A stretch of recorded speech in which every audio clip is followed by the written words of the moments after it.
শেষ ঠিকানা যদি 3.5 হাত মাটি হয়, তাহলে কিসের তো ক্ষমতার দাপট?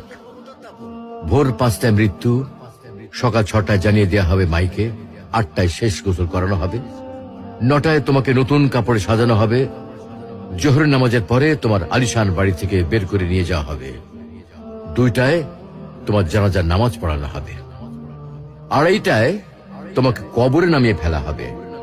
মাটি দেওয়া শেষ হয়ে গেলে কেউ তোমার জন্য দোয়া করবে, আর কেউ চলেও আসবে। এই তো জীবনের শেষ আয়োজন। তো কিসের তো অহংকার, কিসের তো ক্ষমতার দাপট? হ্যাঁ, ক্ষমতা কারোর জন্য চিরস্থায়ী নয়। অন্যায় ভাবে কাউকে ঠকালে একদিন ঠিক নিজেকেও ঠকতে হবে, এটাই নিয়ম।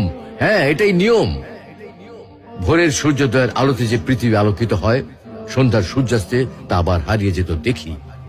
অসত্য দিয়ে সত্যকে কখনো ঢেকে রাখা যায় না। শেষ ঠিকানা যদি 3.5